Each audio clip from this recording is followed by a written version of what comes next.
This is the Junction Butte family group of wolves out at Slough Creek on March 3rd of 2022. And I got out there in the morning at about 8:30 to 9 o'clock. And at that time, the wolves were a mile or more away and they were lying down. And basically, they would snooze the day away until about 3 o'clock. And that's when they became active from about 3 o'clock to 5 o'clock. And they would head on up Slough Creek from that point on. And of course, you can see some bison in the foreground there. And as you're seeing them on the video, they're still probably a good mile or more away. And usually, certainly for still photography, this would not be shootable for still photography just because they're way too far away. But I think for video, and the fact that they're outlined against the snow, and because of their numbers, I think it still works. And in regards to the numbers of wolves in this family group, as of December of 2021, there were 17 wolves in Junction Butte at that time. And I think in this video, I think they were up to about 15 or so. And then during the winter season, before denning occurs, wolves travel extensively throughout their territory. And territory size can certainly vary depending on the family group. But it can be as large as 500-600 square miles, maybe even up to 800 square miles or so for, in exceptional cases. And during the winter time, that's there's nothing that's anchoring the wolves to a certain location. So when they begin to den, the den or later on the rendezvous sites act as an anchor, and think of it as a hub in the spoke of a wheel. And so that hub, the wolves will travel away from that hub of the den site or rendezvous site to go hunting, for instance. It can be hunting individually, or it can be in 1, 2, 3s or more during the summer months. But during the winter is when you tend to see them more grouped together, like what you're seeing. Now, this particular wolf that you're seeing now, as we were coming out that night, and this is late evening, we had wolves just north of Mammoth Campground, and this is from the Wapiti family group. And so I was able to pull out my gear, even though the light was real dim, and was able to take video of this wolf. And I think there was about 3 wolves during this time in just north of Mammoth Campground. So between seeing these wolves and also the Junction Butte wolves earlier, this would really be kind of a prelude to what we would see the next day in regards to the Wapiti wolves in this same area. Okay, and then just in a moment, you're going to see the Wapiti wolves on the top of the ridgeline howling, and they're howling back and forth to the 8 Mile family group. And so I'm going to cut out the narration so you can listen in.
of the things that we had found out while we were there, we ended up talking to some of the folks from the Yellowstone Wolf Project, and that the alpha breeding females from both the Wapiti family group and 8 Mile group had died this year. One was killed by hunters as they went outside the park, and then the other one, I think, had died of natural causes. And when this happens, that creates massive instability within the family group, and it can lead to massive changes. And apparently, in this particular case, wolves were going back and forth between the two family groups. Now, did the instability between these two family groups lead to this intense chastisement of this black wolf that you're about to see? That I can't answer, and I can't say what that black wolf did to deserve kind of this punishment. But as I mentioned earlier, there had been wolf swapping going on between the two family groups, and so whether that has anything to do with what's going on right now, again, I can't say, but perhaps that is a possibility. Okay, and then the kind of changes I'm referring to, and this assumes that the family groups stay together if either the alpha male or female is killed, is everything from changes in their use of territory, changes in hunting habits, changes of den site and rendezvous site locations, and at least in Denali, changes in the use of the road corridor. And so anything that happens to these high-ranking wolves can create massive changes within the family group, or again can lead to their disintegration. And wolf viewing is not about numbers of wolves. It is about the behaviors of wolves and whether those behaviors lead to visitor viewing or not of them. And then what we have seen in Denali is really the fragility of these wolf family groups and the dynamics in them, as our wolves do go outside the park, and they are specifically targeted and killed by hunters and trappers, and that has significantly impacted visitor viewing of wolves in Denali. Okay, now this wolf is from Junction Butte, and this is west of Hitching Post, and this wolf is traveling from the south side of the road. It's going to cross it to the north side of the road. And then we're going to be heading back to Wapiti in just a moment. These are the Wapiti wolves. And one of the things I do want to point out is, as you can see, this black wolf is limping pretty severely. And so wolves do lead a life of high risk. Your typical average wolf will run about 100 pounds, but they are attempting to prey on animals that can be upwards of 20 times their size. Bison can weigh over 2,000 pounds, for instance. And of course, you can have everything from mule deer, roughly 200 pounds, if you're in Alaska, caribou in that 400 to 500 pound range. Moose in Alaska can range up to 16, 17, 1,800 pounds. Elk in Yellowstone will range away from about 500, maybe up to 800 pounds. And then, of course, bison, which can weigh upwards of 2,000 pounds. And so these animals are significantly larger and stronger than wolves are. Okay, and so what wolves have going for them, they have their only weapon, which is teeth. They have their instinctive behavior, they have their learned behavior, and of course they have their family members. That's it. That's all they've got in attempting to prey on these larger and much stronger animals. And so the risk to wolves is very great. And so this is why they do attempt to prey on animals that are more vulnerable. So this would be the old, the sick, the weak, the injured, diseased animals. By doing so, by preying on or attempting to prey on these more vulnerable animals, it reduces the risk for wolves and it increases their success rate. And success rate in general is right around that 5 to 10% range. I think in Alaska for moose, it's only about 5%. That's what Dr. Gordon Haber found out. And so, and then also environmental conditions can play a role in this as well. And so, for instance, during the winter months, if you have heavy snowfall, that can tend to bog down prey species, which can make it easier for wolves to prey on them.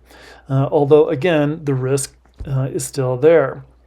Okay, so it's not unusual for wolves to suffer injuries, such as this black wolf with a leg injury, or they can have other injuries as well. So if an elk, for instance, kicks a wolf in the jaw, well, it can break or shatter that jaw. And of course, again, that's its only weapon to be able to prey on animals. And so injuries are common in regards to wolves. And so they do not have an easy life in any way, shape, or form in attempting to prey, again, on these much larger and stronger animals. Okay, and then, hey, I want to thank you all for checking out the video, and I certainly hope you enjoyed it. And hey, I hope you have a great day.